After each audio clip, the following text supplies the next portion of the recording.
Life can be a real adventure. Hot, fast, Slow or sad. maybe sometimes even filled with ups and downs. But according to psychiatrists, any part of life can be labeled a mental illness. Really? Like what?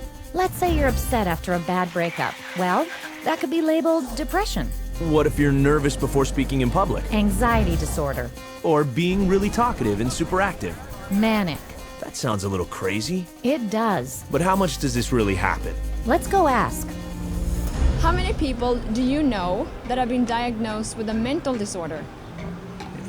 Diagnosed with a mental, God, off the top of my head, maybe one person that I know who's been diagnosed with a mental disorder. Probably just one. So, yeah, maybe 2 or 3 people, maybe in the 3 or 4 range. 4 or 5, maybe 5. 6 people in the household. 6, 7. 10. A dozen or so. About 20. How about 30? Would definitely be in the hundreds for sure. The total number of people that I know in my lifetime has been diagnosed with a mental disorder probably fall around the range of 100 to 150, and I'm 23 years old. Wow. But where are these disorders all coming from? From Psychiatry's Diagnostic and Statistical Manual of Mental Disorders. It's 943 pages long and covers everything from depression and anxiety to stuttering, cigarette addiction, fear of spiders, nightmares, problems with math, and even disorder of infancy. All reinterpreted and many falsely labeled as a brain disease. But people do have serious problems in life. Absolutely. But psychiatrists reduce them down to something wrong with your brain. So let me get this straight. Psychiatrists have a book of life problems reinterpreted as mental disorders? That's right. Wow. Then it must be backed up by a lot of science. You'd think so, but it isn't. Psychiatrists at one of their recent conventions admitted to it.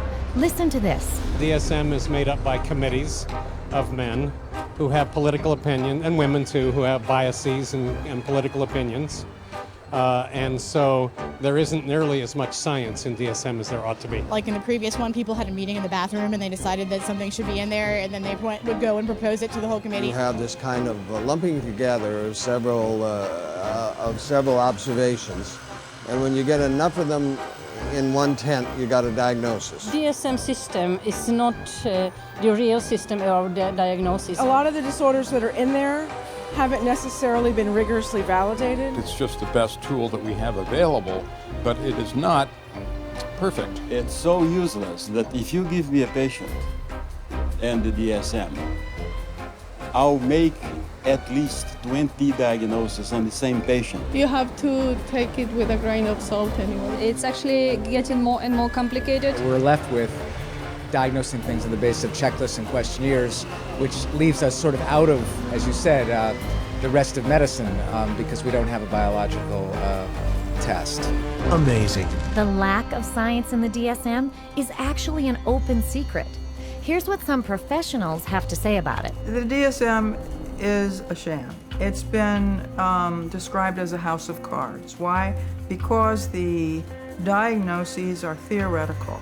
They're not based on scientific measurements. It's sort of a shaky level built on another shaky level, built on another shaky level. It is flimsy and that it is easily collapsible under the scrutiny of critical thinking. If you just pull one little fragment of the reasoning aside and question it thoroughly, you'll find it doesn't stand up, and then that means that the whole organism collapses because you've got some wrong premises in there somewhere. In fact, they're all over the place. It is indeed a house of cards because it's predicated on not a solid structure. It is built to create an apparently legitimate edifice, which results in a diagnosis. But any serious inquiry will show it to be illegitimate.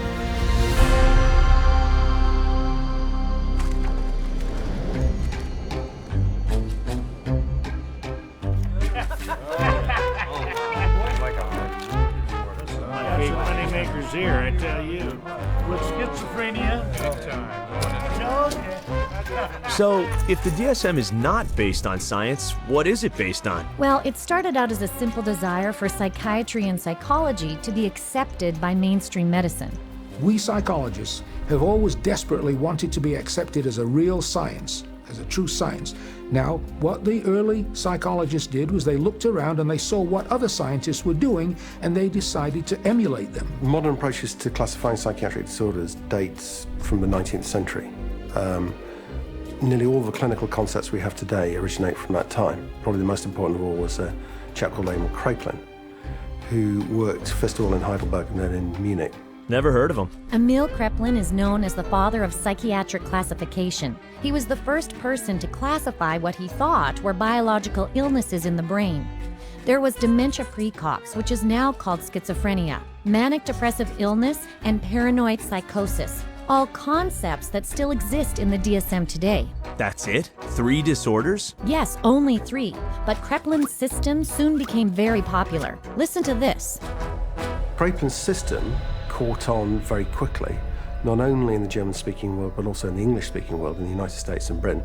It caught on because up to that point, nobody had an agreed way of talking about patients. So in the early 1950s, there was compiled Diagnostic and Statistical Manual of Mental Disorders. Now, there are very few statistics in the book. Disorder is used essentially as a euphemism for illness. This is a book which catalogues mental illnesses for which no medical sign has ever been discovered. This primitive pamphlet was 130 pages long and listed 112 mental disorders, small compared to the current DSM, but much bigger than anything Kraepelin envisioned. Why so many? Because by defining more and more of life as abnormal, psychiatrists could get their hands on a huge amount of government money. Defining life?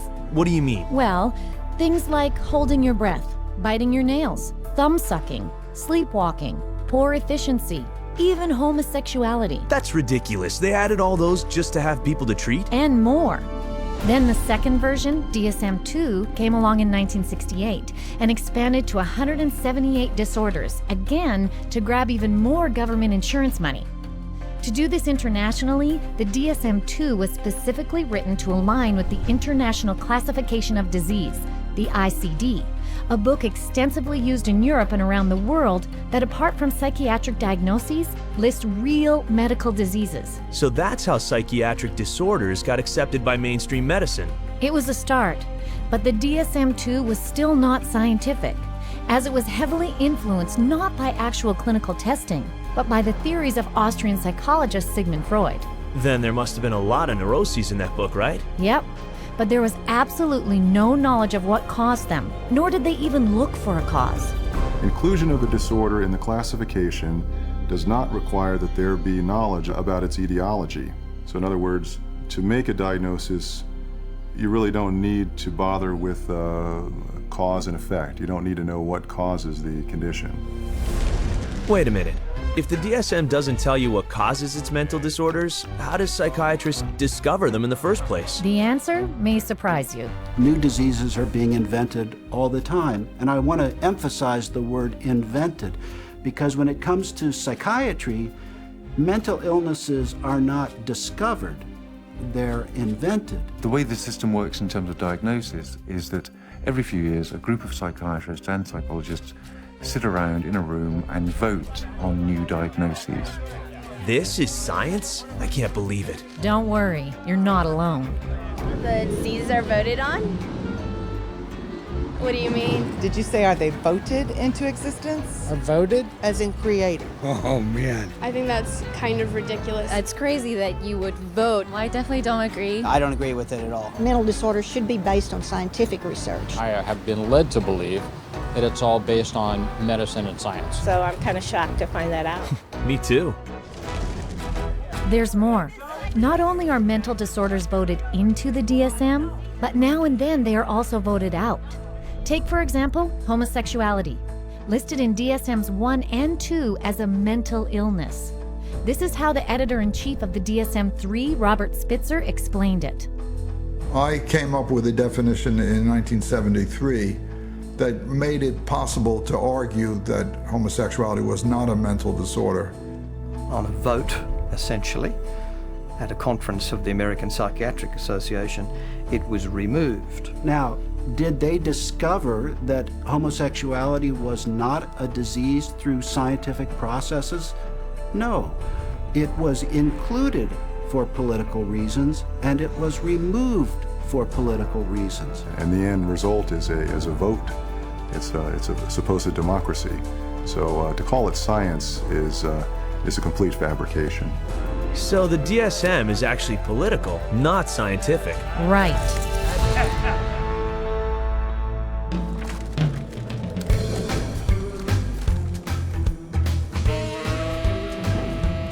I thought psychiatrists wanted to be seen as doctors. You're right. That's why they had to make their manual look much more scientific. Which it wasn't. So what did they do then? Well, they decided the DSM's next edition was going to be completely different. It was a decision that would change psychiatry forever. If you roll the clock forward to the 1970s in the United States, basically at that time psychiatry was in very poor shape for a number of reasons. First of all, it was held in very low regard by other members of the medical profession. So psychiatry was the sort of thing you did if you couldn't succeed in any other area of medicine. And people such as Robert Spitzer in America made it very clear that the time had come essentially for psychiatrists, being doctors of medicine, to practice medicine. So if a psychiatrist was spending a lot of time dealing with people who were anxious, depressed, these dilemmas, these problems in living now essentially had to be redefined. And they were redefined as medical conditions. And their solution to this was to come up with a manual which defined psychiatric disorders more carefully. So hence we have DSM-3, which is the third edition, which was published in 1980. Under Spitzer, psychiatrists editing the DSM-3 threw out Freudian psychology and decreed that from now on, psychiatry's diagnoses were purely biological. So they finally became scientific. No, actually, not at all.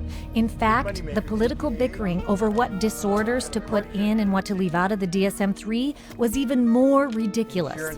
Here's what one psychiatrist had to say about it. They would squeeze into a room which was about half the size of this one. It was much too small. And Bob would raise a provocative question, and people would shout out their opinions from all sides of the room. And whoever shouted loudest tended to be heard. My own impression is it was more like a tobacco auction than a sort of conference. And this is what another member of the DSM decision-making panel said. The low level of intellectual effort was shocking. Diagnoses were developed by majority vote on the level we would use to choose a restaurant. You feel like Italian, I feel like Chinese, so let's go to a cafeteria. Then it's typed into the computer. It may reflect on our naivete, but it was our belief that there would be an attempt to look at things scientifically.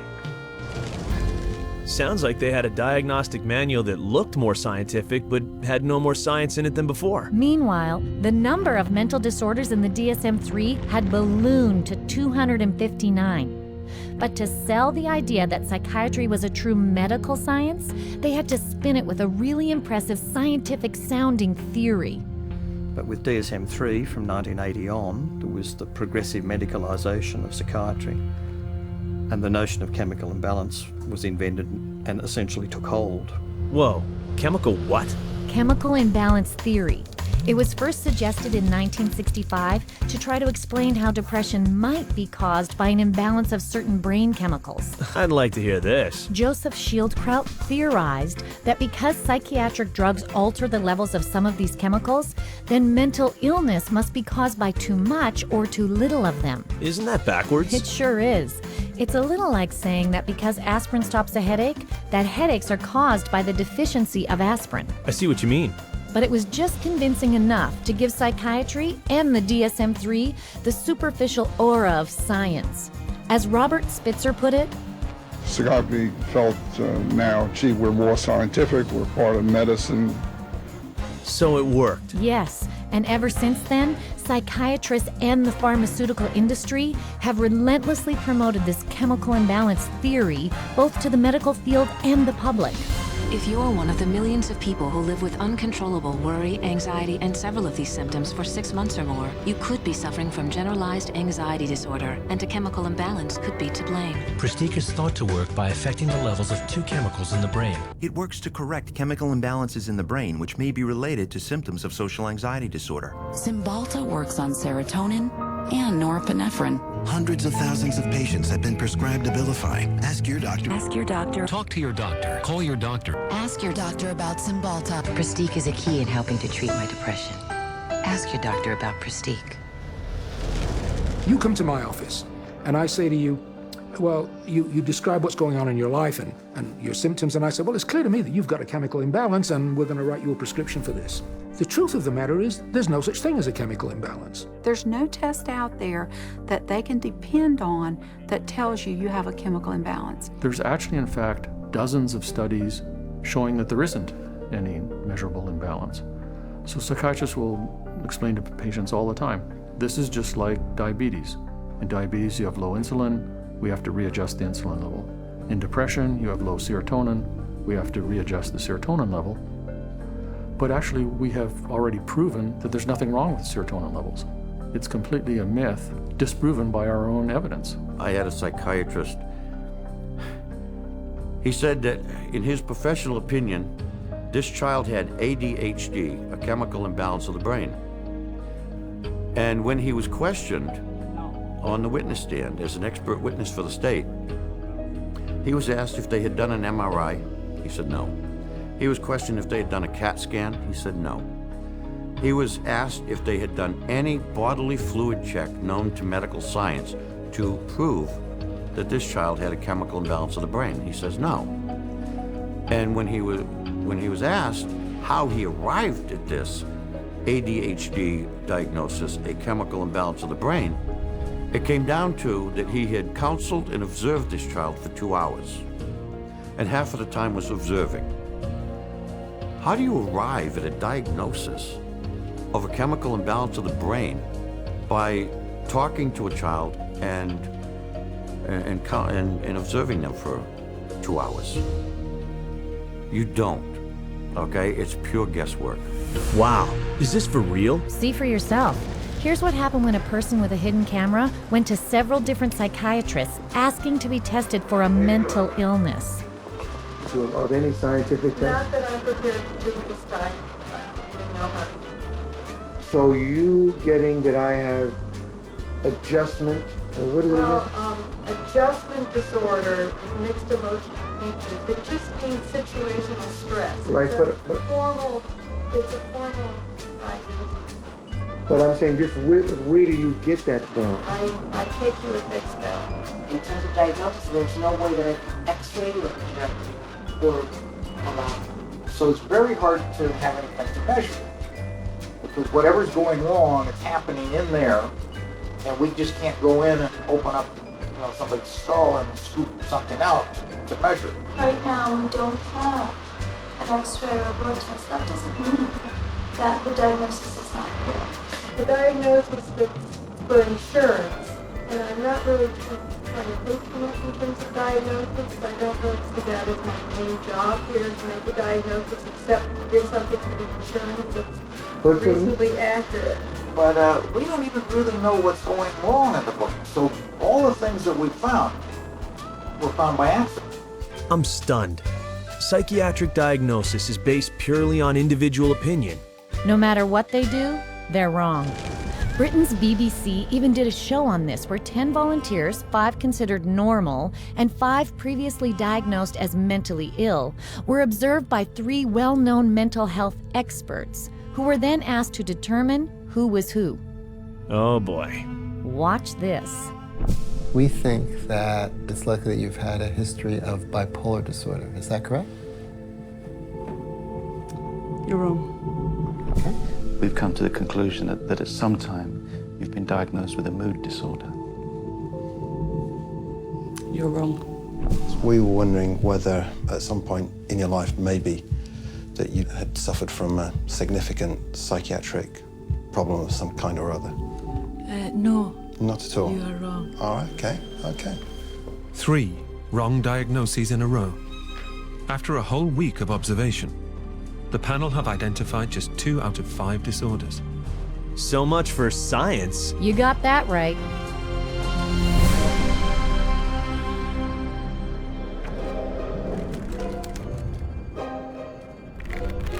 Okay, I'm in. Love it. I got a pair of compulsive disorders here. I have a question. How can psychiatrists call themselves evidence-based when they have no evidence? It goes further. Not only do psychiatrists have no test to prove the mental disorders they label you with, they can't even define what a mental disorder is. No. They even state it in the DSM. Watch this. Although this manual provides a classification of mental disorders, it must be admitted that no definition adequately specifies precise boundaries for the concept of mental disorder. There you go. Unbelievable. But psychiatrists weren't done yet. 14 years after DSM-3, they published DSM-4, and its editor-in-chief has been even more blunt about the term mental disorder. There is no definition of a mental disorder. It's bullshit. I mean, you just can't define it. So even though they admitted they couldn't define what a mental disorder was, a term they used in the title of their own manual, they added more disorders? A lot more. 115 to be exact, for a grand total of 374. That's over 3 times the number of disorders listed in DSM-1. And in just over 40 years. And this book weighs almost 5 pounds. That's bigger than a Metropolitan phone book. It's a buyer's catalog of mental illness. And with it, 120 million people worldwide have been diagnosed with a mental illness. Wow. But what about the International Classification of Diseases? Has there been an increase in mental disorders there too? Most definitely. The ICD's Mental and Behavioral Disorders section almost parallels the DSM. Whatever happens in the DSM is mirrored there too. Okay, well, so far I found out there's no test to identify or confirm a mental disorder diagnosis. There's no proof to the chemical imbalance theory, and that they don't even know what a mental disorder is. And they admit it, at least to each other. Here's one prominent psychiatrist speaking at a recent APA convention. You're sitting in your office, you see a depressed patient, you have no idea what's the matter with them. And I know all of you think you know the answer, but in terms of evidence, I don't know the answer, and I don't think any of us really know. That's astonishing. And yet, they will give you a diagnosis very quickly anyway. This is another influential psychiatrist at the same conference. Jim Burley at the Maudsley Hospital did a study once on how long it took people to make up their mind about the diagnosis after they entered a room.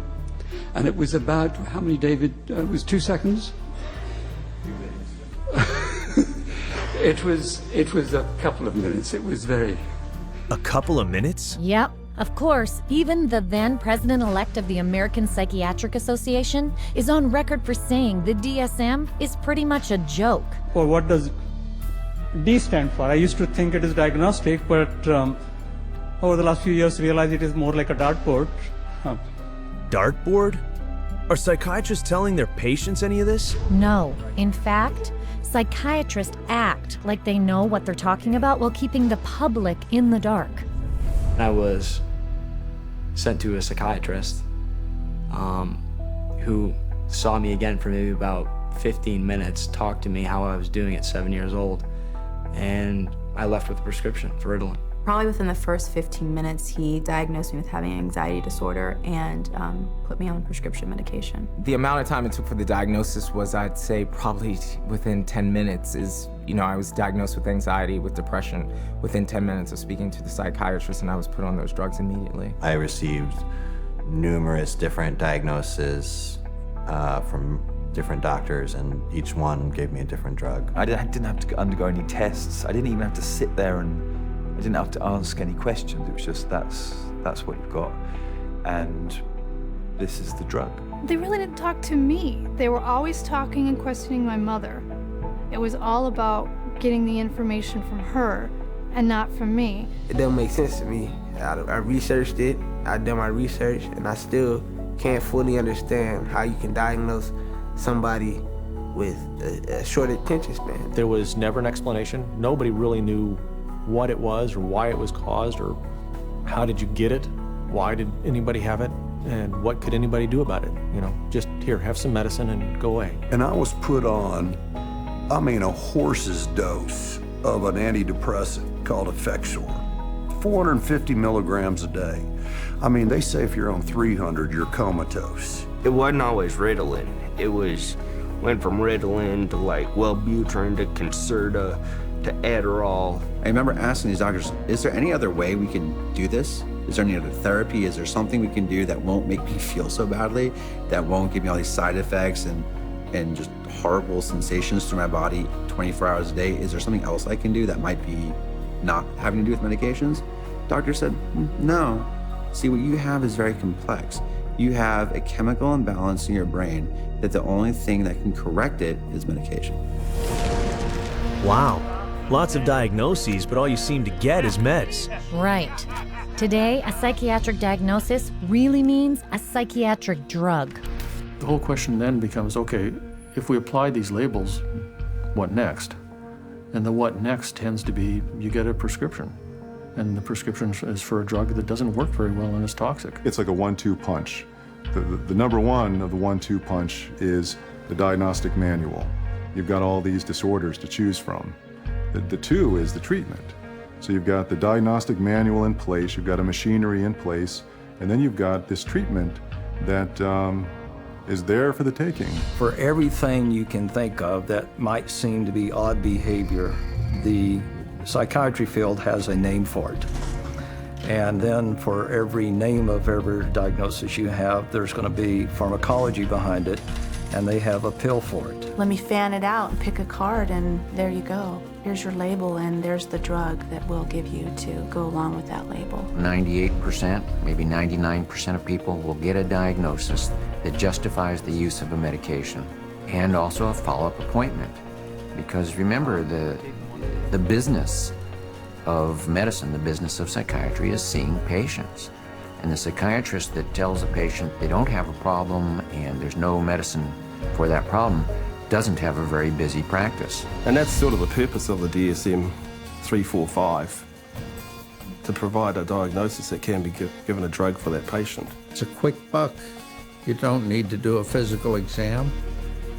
You put it in the chart, it's done. Prescribe away. Lifetime patient. That's what the DSM is for. Are they saying the DSM is only there to justify drug treatment? I'm afraid so. Wow.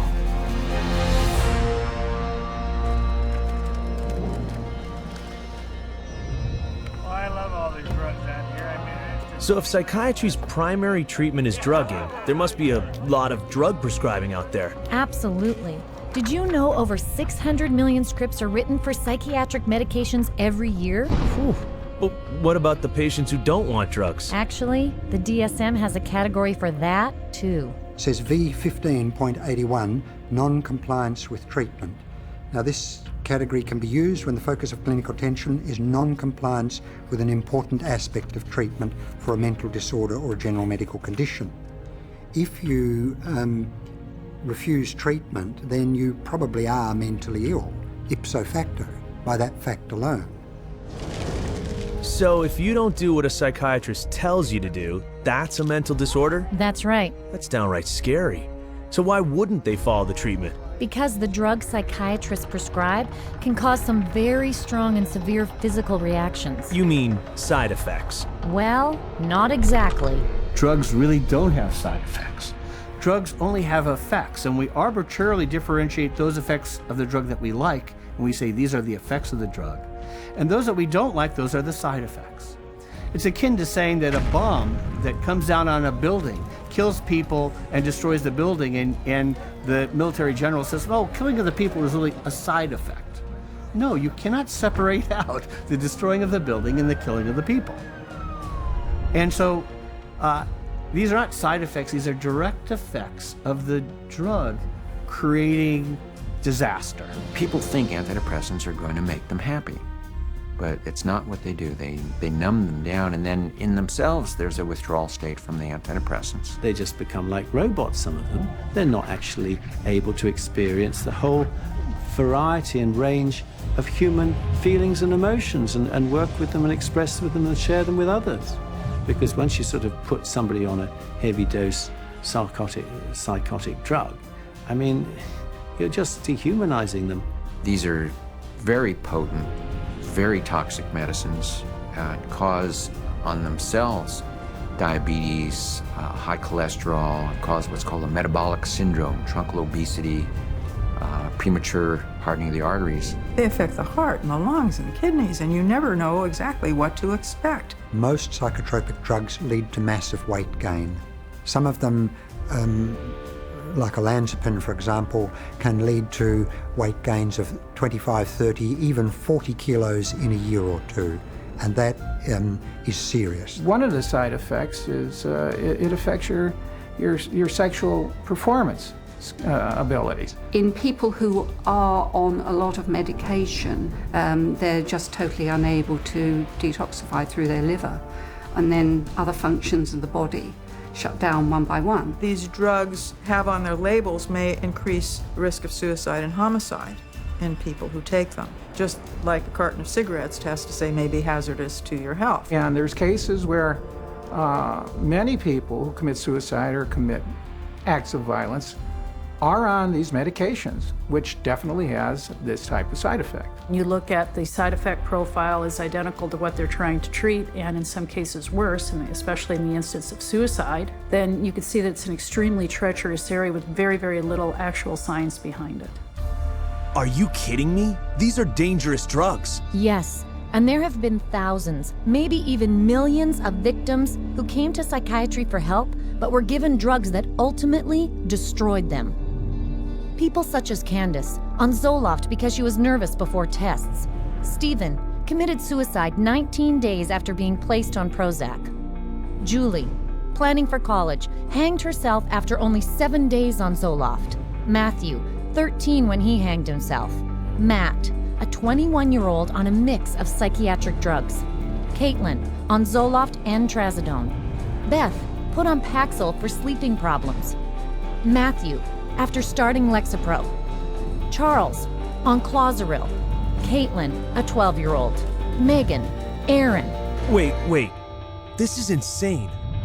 Are you telling me all these people who killed themselves had been taking psychiatric drugs? Yeah. An estimated 42,000 deaths a year have been linked to psychiatric drugs. Wow. That's over 3,000 people a month. They should take these drugs off the market. Absolutely they should. But because these drugs are by far the main treatment psychiatrists offer their patients, they downplay the risks, and their patients pay the price. When you get on the psychiatric drugs, you feel just like you don't really want to live anymore.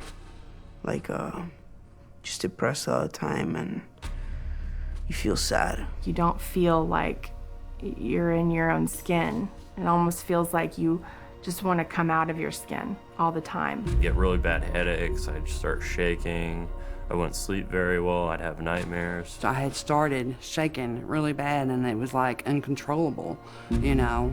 And it's like, I don't understand why I shake so much. It brought on the symptoms that I was trying to escape from, very severe. I'd go through spells where I'd just be completely just dead. There would not be me there. I'd just be standing there and there would be nothing. I think we all have emotions, happy, sad, situational emotions in life, and it didn't allow me to experience them. Don't experience tears, you don't experience a lot of laughter. It just makes life real flatline. I described to a friend of mine as like waking up in a manila folder and it's a cloudy day. Everything is boring, unmemorable, unspecial. It changed me. It changed who I was. It changed the essence of my personality. It just started making me worse. And I got in such bad fights with my brother. I scratched his face up and, stuff like that. I started to experience suicidal ideations almost immediately. And I had never had any feeling like that before. I remember when I was at home one day, I had taken my medication and I thought about killing myself, and I got really scared, so I ran to my brother and I told him, and he just held me and told me not to give up and to just keep trying. And I actually thought that's maybe the one thing that I do have control over, that I could, I could off myself, and I would be out of this roller coaster of an existence. I have been raped. I have been coerced into doing things that I do not care to speak of. But just to put it in perspective, even having experienced that, the experiences in thoughts and loss of self that I had, being put on Prozac was the worst violation I have ever experienced. I'm speechless. People don't even know what these drugs are doing because they trust their psychiatrist. Not only that, recent studies have shown their drugs like antidepressants don't cure disorders any better than a dummy sugar pill, a placebo. So, just to recap, not only does the DSM provide the label psychiatrists put on you, but it justifies their drugging you with powerful drugs that have lots of side effects and don't even work. This is really messed up. Definitely. And yet, they still cling to the idea that they can correct your unwanted behavior with chemicals.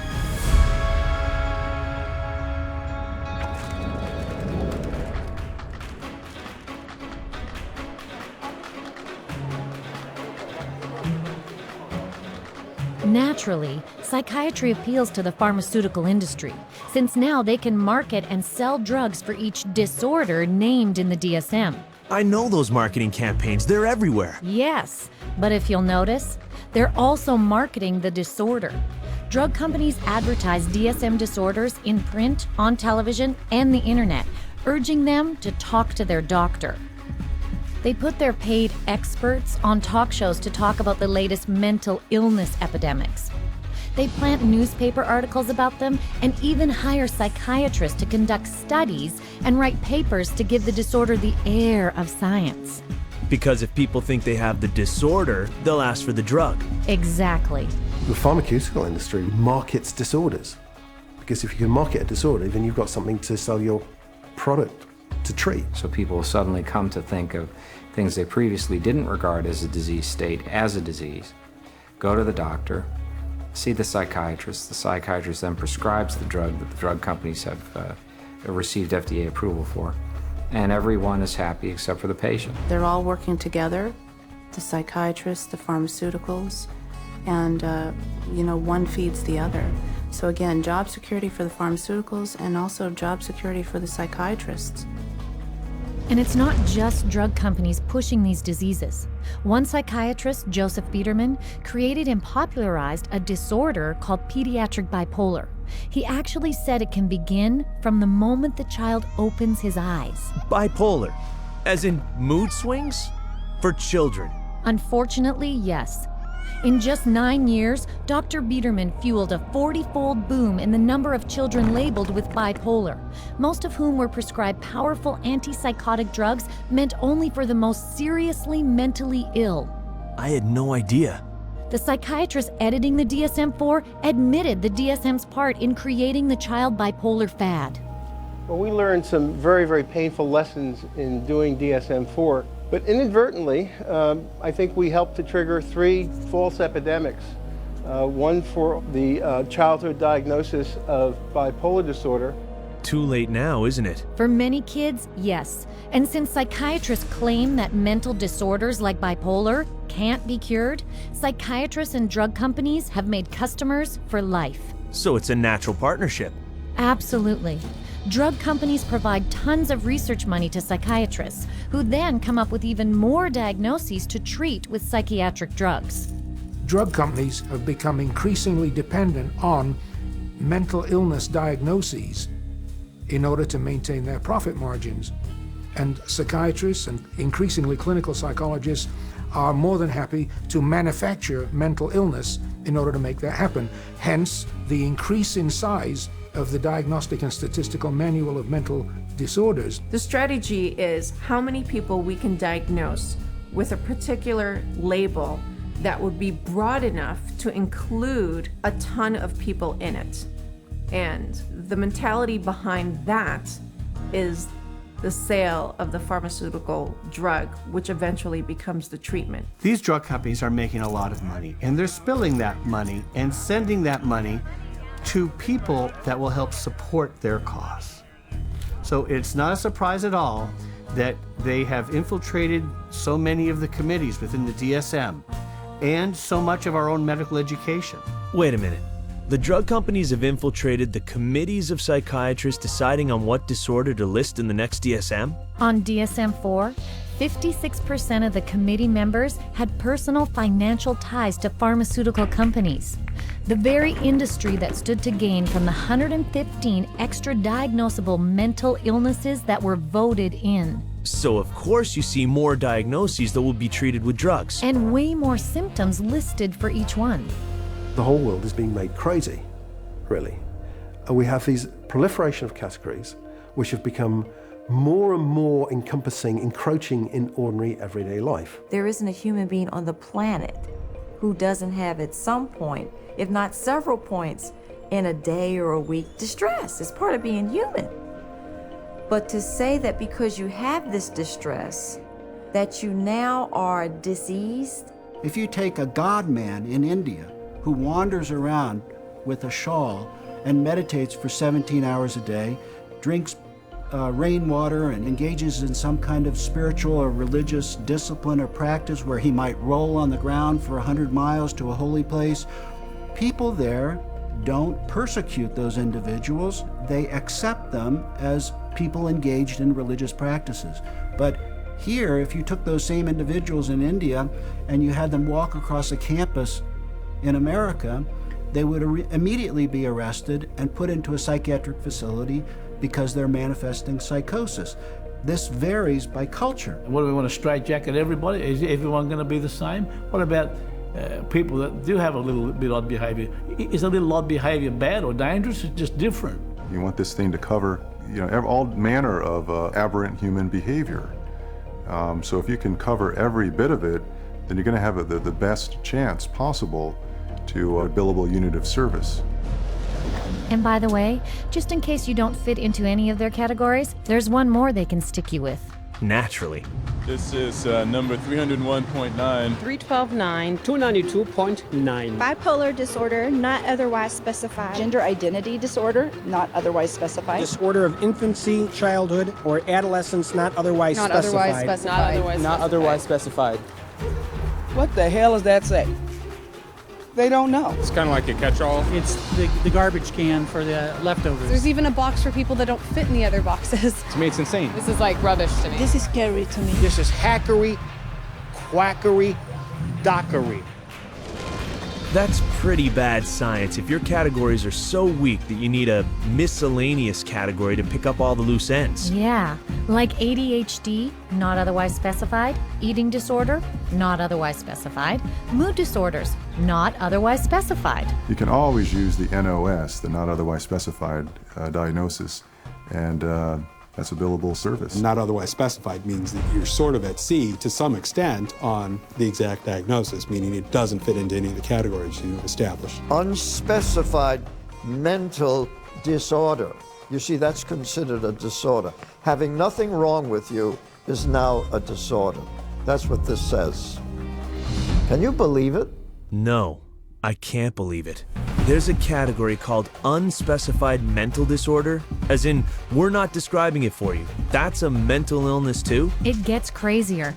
According to the DSM, you could also be diagnosed with a mental disorder it doesn't even list. You're kidding. Listen to this. These diagnostic criteria and the DSM-4 classification of mental disorders reflect a consensus of current formulations of evolving knowledge in our field. They do not encompass, however, all the conditions for which people may be treated or that may be appropriate topics for research efforts. It's even in the language of the introduction, it's basically saying we're trying to have a diagnosis to cover all the bases of anything that somebody could come in complaining about, which is, again, entirely backwards from how medical diagnoses are come to. This DSM isn't even close to medicine, is it? Nope, it's pure marketing.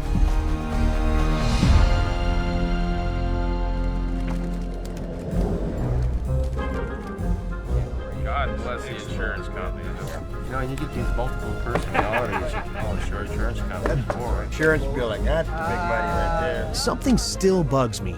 If psychiatric treatment is so long, expensive, and ineffective... I know. Who would be willing to spend such exorbitant amounts of money for psychiatric treatment that drags on for years, often for a lifetime, while delivering such lousy results? Exactly. Who pays for all this? Mostly government and private health insurance. Right, insurance. In fact, the psychopharma lobby has been very effective in getting laws passed forcing insurance companies to provide mental health insurance equal to regular medical insurance. That's called mental health parity, right? That's it. But economically, this has been a catastrophe. So there's nobody who walks into a psychiatrist's office that isn't going to go out with a label. He's got 374 choices or so based on the Diagnostic and Statistical Manual list of symptoms. So he's got to fit you into one of those categories in order to get paid. The DSM really should be called, how to bill the insurance companies, how to get money from the insurance companies. It's a list of codes, and there's a number for everything, and that number goes on an insurance form, and then you get payment for it. The DSM is completely built into the system now because you can't get reimbursed by an insurance company unless there's a DSM diagnosis. You know, a kid wets the bed, you can bill on that. They're going to have one called a skin picking disorder. You pick your skin, you can diagnose and bill on that. You know, you can always find a diagnosis and you'll always be able to bill. Psychiatrist or psychologist can go through their book now and find a diagnosis code for just about anything. Everybody would fall into something that they could put a diagnosis on and fraud insurance companies. What a racket. You got it. Every year, the psychiatric industry uses the DSM to rake in $100 billion from the U.S. government and private insurance. And that's just one country. I'm starting to realize just how much the DSM has pushed up the overall cost of medical treatment. I know. The average insurance bill from psychiatrists is double that of general medical treatment. And that raises what I have to pay for insurance. Right, and it wastes taxes too. The Texas State Mental Health Insurance Program was almost bankrupted by one class of very expensive psychiatric drug, normally prescribed for bipolar disorder. Wow, that's a lot of drugs. Sure is. And on top of that, because DSM diagnoses are so arbitrary, another huge and costly problem is insurance fraud. Private psychiatric hospitals have been caught posing as stop smoking and weight loss clinics to get people to admit themselves. Come with me. Paying recruiters $3,000 a head to funnel government insurance patients through their doors. How many more you got coming? A bunch.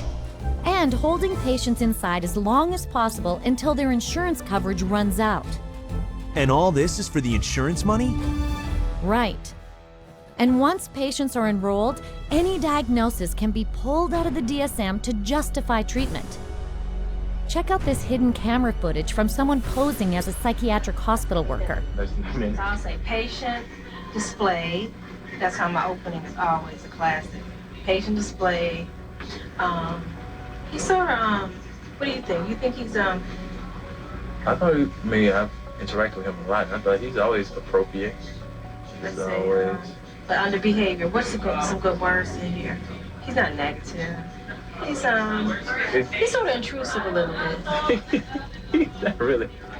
He doesn't push limits anymore. He's really actually intrusive. He acts sort of anxious. Focus on the negative. And why should we focus on the negative? Because that's how they get paid. I mean, this is what they told me. I mean, you write what you want to write. I know I got to write for you. So I know what I have to write. You know what I mean? So that's why why do you have to write it? So this place can get paid. Oh, okay. It's a business thing. It's not like I'm lying, but I always pull the negative out. You're supposed to. They tell you to. What? The negative? Pull the negative out. You pull it out of it. That can't be ethical. It's not. And that's just the beginning of the fraud.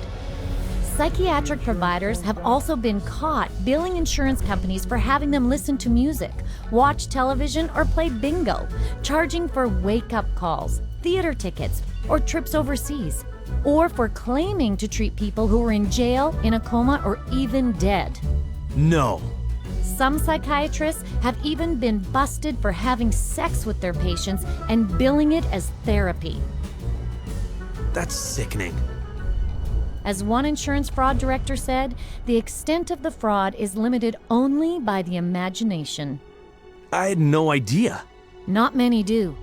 Mental health fraud cheats insurers and taxpayers out of $5 billion every year in the United States alone. They should arrest these criminals and throw away the key.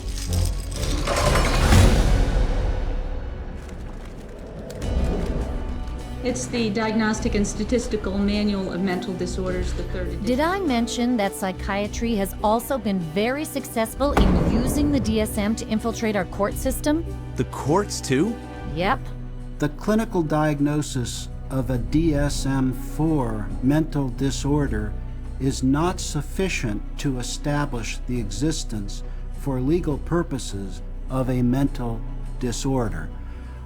That's a very interesting point. Basically, what the authors are saying here is that the material in the DSM has no utility in the courtroom in deciding guilt or innocence. It should not be used in courtrooms as part of the legal process. Wait a minute. Didn't the DSM just state that it cannot be used to establish the existence of a mental disorder in a court of law? Precisely. And yet, it is used all the time. Yeah, like in the insanity defense. More specifically, not guilty by reason of insanity.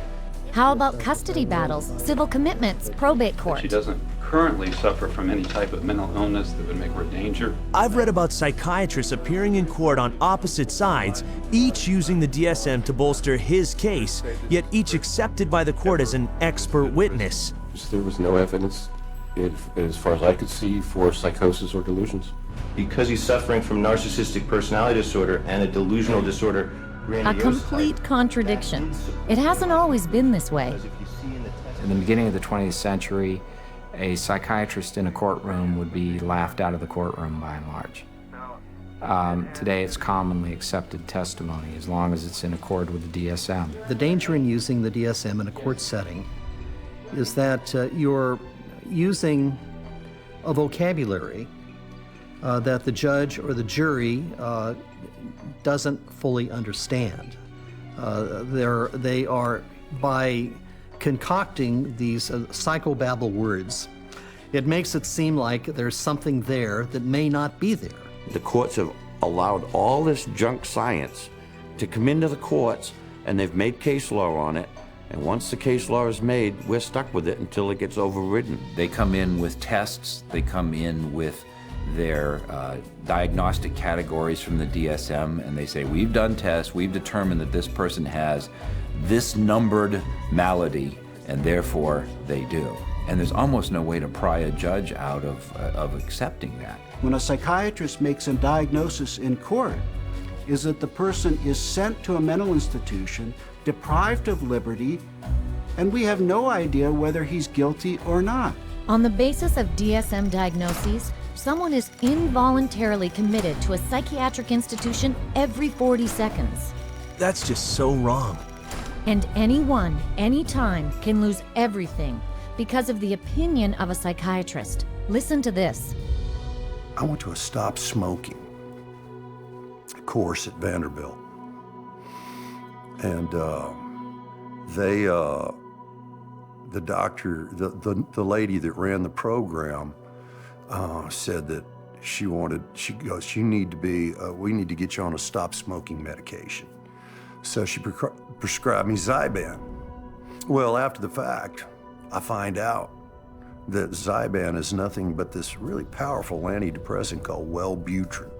Yeah, I stopped smoking, but I had no idea the hell. I mean, the hell. The hell's gates were being opened when I started taking Zyban. I had been clean and sober for 18 years.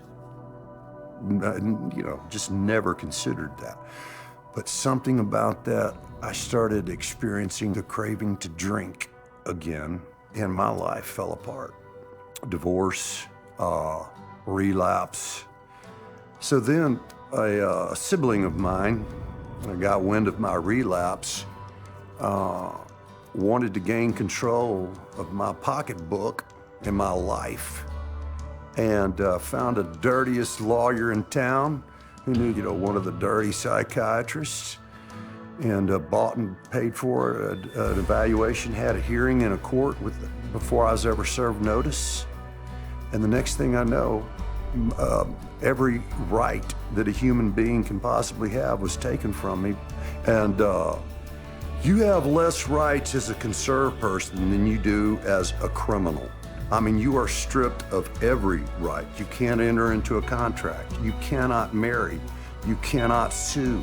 You cannot even fight the legal system that has involuntarily put you in this. And it was all based on the psychiatrist's diagnosis, who never evaluated me. That's unbelievable. He was just trying to quit smoking, but instead got a psychiatric diagnosis and his rights taken away? All his money gone, too. Not to mention being incarcerated in a mental institution. But if you think what psychiatrists do to individuals in our court system is bad, wait till you see what happens to families. Children are taken away from parents every day in these juvenile courts because a person with a PhD or an MD after their name comes in and says, I've shown ink blots to a person, and they may be a risk to a child. Just in my little state of Massachusetts here, there are 11,000 children in captivity taken away from families at any one moment. And almost all of those children are being drugged. And our own commissioner of children and families testified under oath that they drug 88% of the children that they take out of the families. 88% drugged? That's almost a sure thing. And that's just the tip of the iceberg. All over the world, psychiatrists are using the court in any number of ways to take away people's rights and destroy families. Just watch. Psychiatry has affected my family through the family law court rulings. The family law court has a court-appointed child psychiatrist who, it appears, determines the future of the child. It's just like a business in the court system that they forced you to undergo all of these psychological evaluations, and you have to pay thousands of dollars, but at the end of the day, it has been supported by no evidence, nothing. They said to me, Deb, you have a choice. Either you bring your son to get medicated, or we'll take your child away from you and put him in a home that they'll medicate your child. And then good luck. Basically, they were saying, good luck, Deb, to try and get your son back, but you'll get him back medicated anyways. And they put her in hospital, and that's when the psychotropic drugging started with Becky. And at that stage, I had no say over it. They refused to let her go. They would not let my daughter go unless she take medication. This was again a recommendation from the psychiatrist that once my son was radically ripped from his home and literally kidnapped and put in a new home with a perpetrator of domestic violence and of sexual assault, and is where he now lives, this psychiatrist said that he was never to have any counselling and never to see anybody. To have your family just disrupted like that, ripped out from under you, really, your whole life, just gone like that. And then you have to fight every day to get him back. It was very devastating. In some ways, it's worse than a death because it's unresolved, and you know what the truth is. And you feel like giving up and not fighting back for that custody of that child, but you can't. Yeah, there's just no justice. This is terrible. They're tearing families apart based on arbitrary diagnoses rampant in the courts. Exactly. So it's unfortunate that the courts have bought into the DSM. It's unfortunate that the whole psychiatric profession is wedded to the DSM. It's unfortunate that the psychiatric profession is in bed with the drug industry, and it's unfortunate that drugs that don't work are the common prescribed drugs for all manner of conditions in children and in adults. It's the wrong way to go.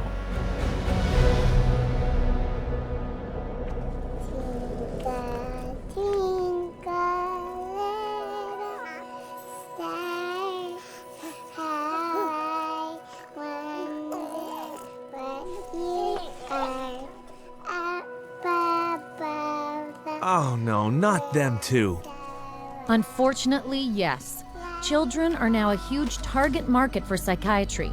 The number of childhood disorders listed in the DSM has skyrocketed from 3 disorders in 1952 to 44 today. That's 15 times more. And yet, the DSM basically admits it shouldn't be diagnosing children. In early childhood, it may be difficult to distinguish symptoms of attention deficit hyperactivity disorder from age-appropriate behaviors in active children, such as running around or being noisy. We basically don't know the diagnosis from normal childhood. That's what that's saying. Attention deficit hyperactivity disorder. That's what psychiatrists call kids who don't sit still in class, fidget, run, or climb a lot. Basically childhood behavior, right? Right. And 20 million kids worldwide have been labeled with some mental disorder. So instead of letting kids be kids, psychiatrists are now telling parents their children are mentally ill and need psychiatric drugs. It used to be that you were on the playground, you'd had the weird kid, you had the shy kid, you had the goof off, you had the hyper kid. You can't have that anymore. Now it's all medical diagnoses. For them to come up with new diseases and new issues and diagnosis in their book, it doesn't correct bad behavior, okay? They can give children all the pills they want. It still doesn't correct bad behavior. The thinking still is, you must fit into this mold. And if you don't fit into this mold, there's something wrong with you. And if you're not the person who designs the mold, too bad for you.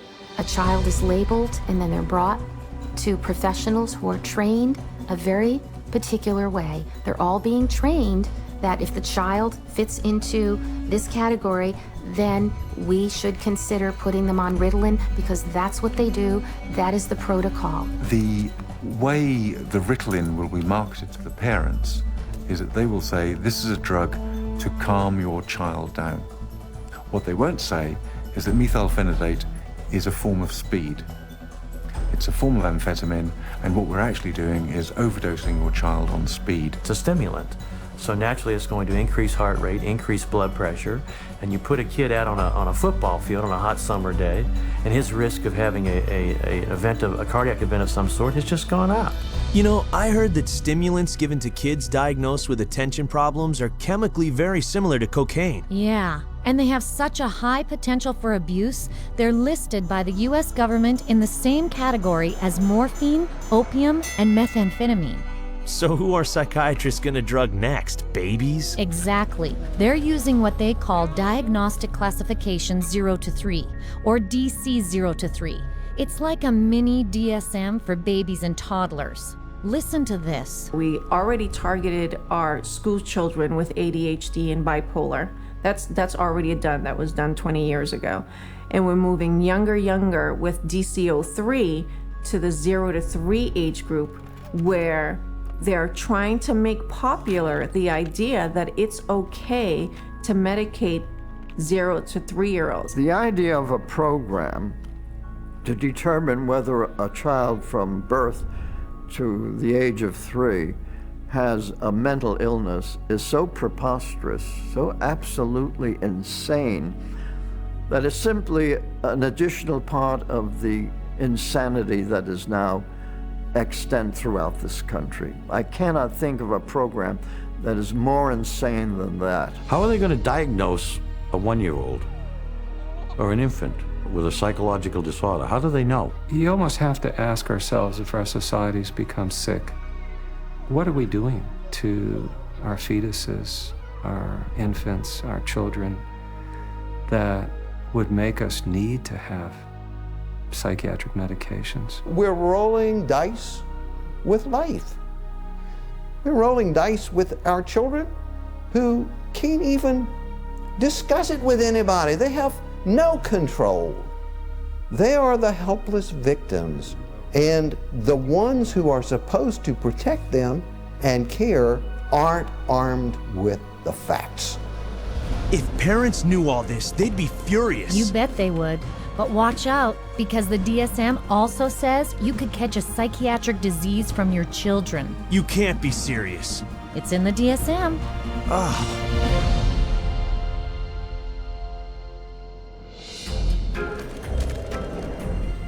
We're going to talk about some of the proposed changes that are suggested for DSM-5. I heard the DSM-5 is even crazier than the DSM-4. You heard right. You've got 374 named diagnoses in DSM. Well, guess what? There's going to be more in DSM-5.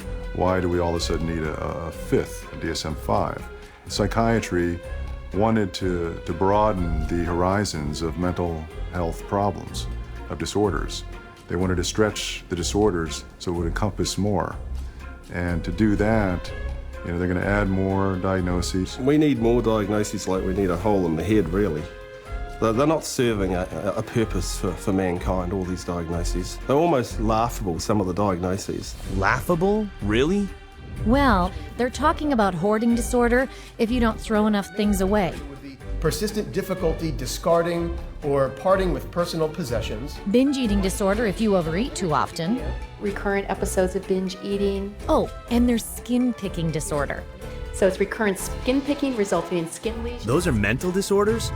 And for children, there's a new disorder that will scoop up the huge number of kids whose tantrums don't yet qualify for bipolar. They've created temperate dysregulation disorder to seem a little bit more mild of the condition and include a lot of the younger population in terms of that diagnosis. And what it essentially does, it just broadens bipolar disorder into a whole other new category. And where they don't fit into bipolar, now they can fit into this other diagnosing criteria. So the net is getting wider and wider. More than you know. They're even considering adding a label for spending too much time on the computer. Internet addiction diagnosis. It's another example of, just taking something going on in the popular culture that's, pretty widespread and then finding a way to pathologize it. I know people personally that spend 12, 13, 14 hours a day on the internet or social networking groups like Facebook. So there is something going on there. But is it a condition that we need to then label and drug? Absolutely not.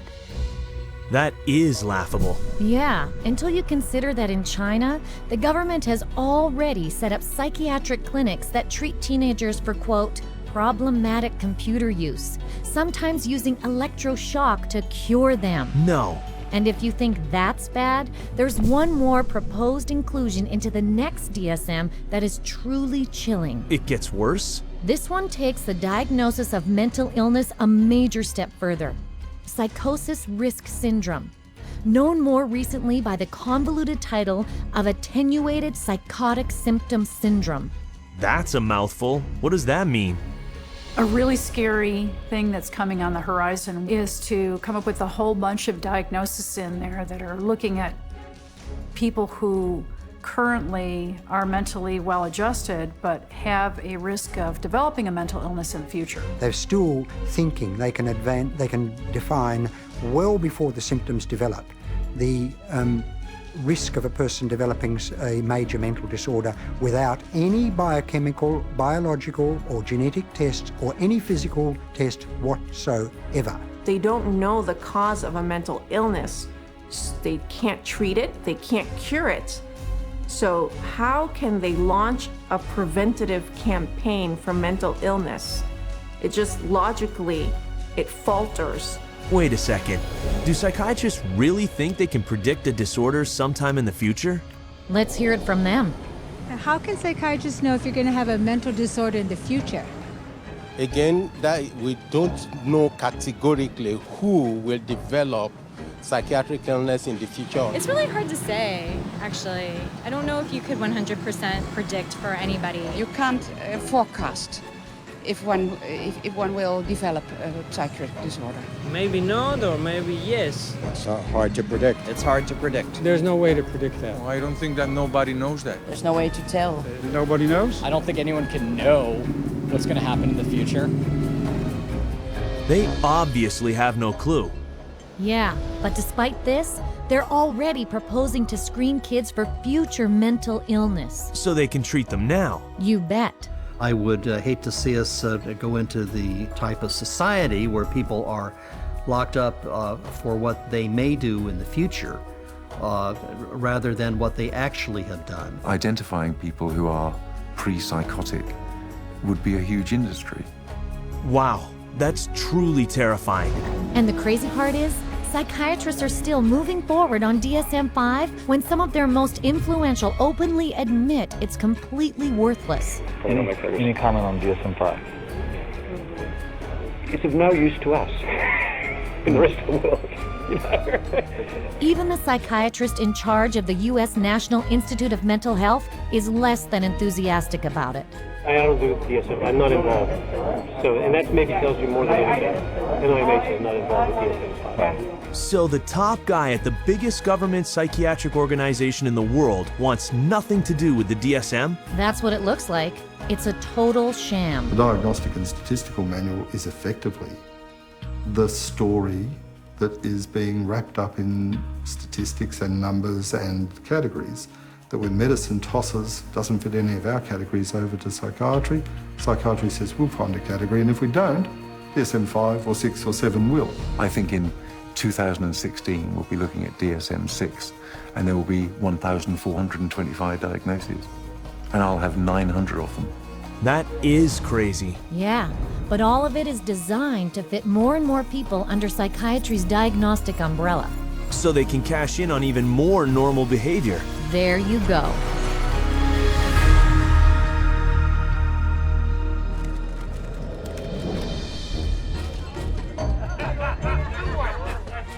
So, if the DSM is so completely useless, why are psychiatrists...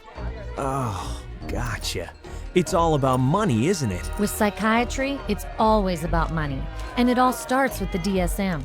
As Robert Spitzer said, the American Psychiatric Association found out it could make a lot of money by selling it. They've made a tremendous amount of money. Every time they revise the DSM system, the American Psychiatric Association makes a hell of a lot of money. A hell of a lot of money? How much are we talking about? $6.5 million in sales a year. Whew. But it's not just selling the DSM that rakes in the profits. Psychiatrists and drug companies make money every time they use it to diagnose someone. You create disorders so that you can treat it with a drug. It's the ultimate money-making machine. How many people can we drug? How many labels can we put out there? How many people can we herd into these labels and feed them a drug so we can get richer, make more money? There's an inherent conflict of interest, and that conflict of interest is driven by the desire to make money. More money, more money, more money than one should expect. Huge money in the psychopharm business. If you really did the research on these diagnoses, you'd see that 90% of them or more don't exist. They're not valid. Then that's all of a sudden, all that reimbursement from the insurance companies disappears. So we have to cut the money cord, as well as cutting the DSM cord if we're ever going to really succeed stopping this juggernaut from continuing. And once again, it's follow the money, and you'll get your answer every time. This has been a big eye-opener. Let's see, there's no lab test for a so-called mental disorder, which psychiatrists can't even describe in their own manual. The chemical imbalance theory is totally bogus, and yet psychiatric drugs that supposedly balance your brain chemicals are being prescribed to people of every age. Yeah, to the tune of $84 billion a year, adding an overall increase of $10 billion to health premiums in the United States alone. And we are paying for all this through government taxes and higher insurance bills. That's right. The entire psychiatric industry uses the DSM to haul in $330 billion a year. That's $1/3 of $1 trillion. And growing. It's out of control. Well, the whole system is now a runaway train, but the DSM is the locomotive. And if you took the locomotive off, eventually the train would stop because there'd be nothing more pulling it. We're losing the concept of health. Everybody is sick and everybody's got a condition and everybody needs drugs. You're going to end up with a whole society that's going to basically have to be led around by the hand. But who's going to lead them around? Because they're drugging so many of them. In psychiatry, you know in your heart of hearts that you're not really diagnosing. You know in your heart of hearts that you can't really treat what you think might be wrong. And you also know that most of what you're dealing with in the DSM is unprovable and unreliable, not a predictable indicator. So what do you have then? Good question. I guess they got nothing. And people are being hurt. Yeah. You're very lucky to go through psychiatry and survive. It really is as simple as that. Only when enough people rip the veneer away and show that it's just nothing more than a Hollywood set is it ever going to fall down. It would be good if all the medical professionals who are really practicing medicine and really trying to help people and based on scientific fact and what they can best do to improve the lives of others, if they would recognize, just be able to look at this fact. It's hard to look at it, but look at this fact and be ethical and be honest and clean up the profession by getting rid of this fraudulent part of it. Psychiatry. I couldn't have said it better. It's so obvious. We need to get rid of the DSM. It's terrible for society. I know. In spite of its incredibly shaky foundation, the Diagnostic and Statistical Manual has literally impacted every part of our world. Our schools, our governments. Our court systems. What about the media and the military? Those too. Basically, our entire society. And all without a single person cured. The DSM really is more than just a house of cards. The Diagnostic and Statistical Manual is psychiatry's deadliest scam.